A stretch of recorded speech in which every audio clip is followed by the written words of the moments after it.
Le agradezco muchísimo, como todos los jueves, al diputado Fernando Manzanilla, vicecoordinador del Partido Encuentro Social en la Cámara de Diputados en San Lázaro, que está trabajando.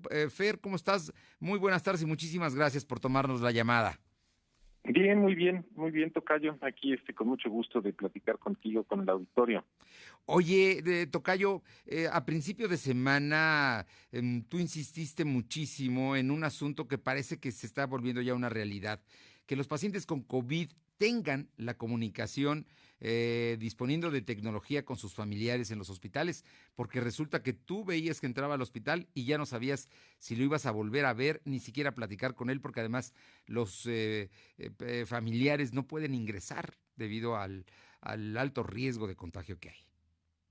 Bueno, justamente, mira, no es un tema nuevo en tema de la pandemia, sí lo es en el caso de México. Incluso tú recordarás que hace algunos días estuvo circulando por WhatsApp y por Facebook una grabación justamente del Hospital General de las Américas donde los familiares irrumpieron dentro del hospital justamente porque no tenían información de sus familiares.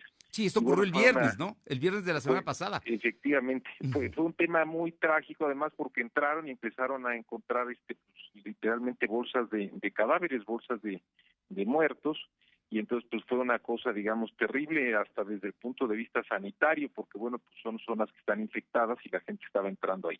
Entonces, ¿qué es lo que vamos a empezar a vivir? Vamos a empezar a vivir lo que ya se ha vivido en algunos otros países de otras latitudes, en Europa y demás, donde pues lamentablemente los pacientes que están internados digamos con la condición del coronavirus no pueden ver a sus familiares por el alto contagio, es más, no pueden ver absolutamente a nadie, solamente son tratados por los propios trabajadores del sector salud. Entonces, en primer lugar, pues en muchos casos no hay comunicación y esta gente, bueno, pues también requiere comunicarse con sus seres queridos. Los seres queridos también necesitan saber cómo están sus familiares. Y bueno, pues parte de ese tema es que existe una comunicación abierta y lineamientos y protocolos claros que garanticen que los pacientes enfermos con el COVID y en particular aquellos también que tengan condiciones más críticas tengan la posibilidad de comunicarse con sus familiares. Esto llega también al extremo de los pacientes ya que estén en fases terminales.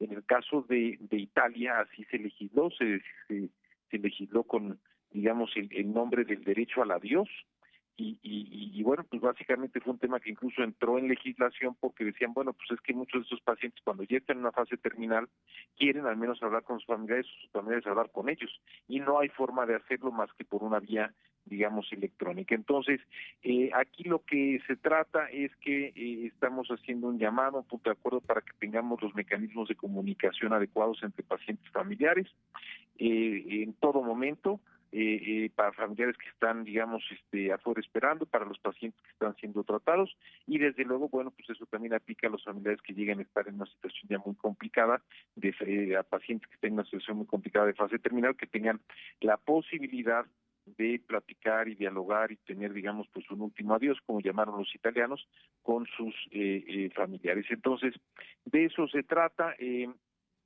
Lo que estamos llamando pues es a que el sector salud tenga los elementos tecnológicos, los protocolos adecuados justamente para que esa comunicación se pueda dar. ¿Qué nos va a evitar esto? Pues justamente lo que acaba, ya lo vimos, esta Sí. situación, digamos, la acabamos de ver ahí en las Américas, en Ecatepec, justamente pues que los familiares afuera no se estén, digamos, agobiados, estén inquietos sin saber qué es lo que está pasando con sus familias. Oye, por lo pronto el Seguro Social, es el director Zoe Robledo, ya dijo que se van a implementar en los hospitales del Seguro Social. Esperemos que empiecen a funcionar ya. Y acabo de escuchar a la jefa de gobierno de la Ciudad de México, Claudia Sheinbaum, decir que ya tenían todo un sistema también para establecer. Me imagino que eso se tendrá que generalizar en el país. Se tendrá que generalizar y pues digamos a quién va dirigido nuestro exhorto, a la Secretaría de Salud del gobierno federal y obviamente a los gobiernos estatales, entonces, y al Seguro Sí, Social. Y al ISSSTE vamos, o sea, va al gobierno federal que incorpora pues Secretaría de Salud, Instituto Mexicano de Seguro Social, ISSSTE, y en cada estado, bueno, pues ya tienes sus réplicas de las Secretarías de Salud y los ISSSTEs locales, ¿no? Esos son principalmente los agentes que lo tienen que asumir. Y bueno, pues yo creo que va a ayudar no solo para casos ya muy críticos, sino en general para que los pacientes puedan tener, digamos, comunicación con sus familiares. Parece mentira, pero puede ser incluso parte de la medicina para que se recupere. Claro, claro, totalmente, porque, o sea, a diferencia de otros casos, pues en este caso tú date cuenta que una vez que te Sí, internan por este tema, entras a una zona COVID y en la zona COVID no entra nada, no entra más que la gente del sector salud que trabaja en la zona COVID, nada más. Entonces, justamente para proteger, digamos, que el virus y todo lo que está ahí, digamos, en términos infecciosos, no salga afuera. Entonces, nadie puede entrar, no puedes tener diálogo con nadie. Digo, hasta en casos sí. extremos, ¿no? Pues hay quien está en una situación ya muy delicada, terminal, y quiere, digamos, ver a un padre, pues en este caso no se puede tampoco, o sea, no, es una situación donde los pacientes están completamente aislados y solamente en contacto con los trabajadores del sector salud que los atienden. Hay que darles las posibilidades, porque la hay, tecnológicas, para que puedan comunicarse con sus familiares. Creo que a las dos partes, a los familiares y a los pacientes, A ambos, verdaderamente ambos. es parte del alivio. Es urgente, Sí. Eh, efectivamente, Tocayo. Tocayo, hay otro caso que es muy importante, muy importante y que estás tratando en estos días. Ayer supimos de que concretamente en Monterrey, en un asilo de ancianos hubo un brote que contagió a decenas de personas de la tercera edad. Pero tú estás pidiendo que se actualicen los protocolos para que los refugios, ojo, de mujeres, niños y niñas y ancianos también estén libres de COVID, porque pareciera que no, pero no hemos vuelto los ojos a ellos. Mire, en el caso de España, gran parte de los fallecidos fueron gente de la tercera edad. Y gran parte de ellos era gente que estaba en los asilos de ancianos. Se generaron contagios dentro de los propios asilos de ancianos. Es la población más vulnerable y bueno, en ese caso si se contagia uno, pues como todos están juntos, son digamos ancianitos que están juntos, pues entonces las posibilidades de contagio son mucho mayores. En el caso de México, nosotros lo que estamos diciendo es que está incrementándose mucho el tema de las denuncias por violencia doméstica.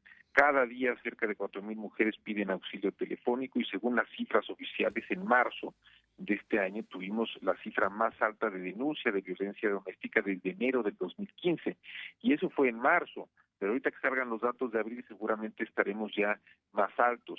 Y es que la realidad es que el confinamiento y la crisis lo que están generando pues es un incremento en las agresiones contra mujeres y niñas, que es lo que estamos viendo durante estas semanas de la emergencia. Por eso lo que estamos exhortando es que en muchos casos estas mujeres, estas niñas están buscando refugios para ir, pero los refugios pues en muchas situaciones no están, no viven, o sea, operan bajo condiciones de hacinamiento y no tienen protocolos claros. Entonces, los refugios, por ejemplo, para estas niñas y mujeres, o los refugios para ancianitos, cualquier tipo de refugio, los refugios para migrantes, se pueden convertir a su vez en focos de infección. Lo acabamos de ver en el caso de Singapur. En el caso de Singapur, las medidas aplicadas habían dado buen resultado, era uno de los países, pudiéramos decir, medio ejemplo, y de repente tuvieron un rebrote, Sí, digamos, un brote nuevo.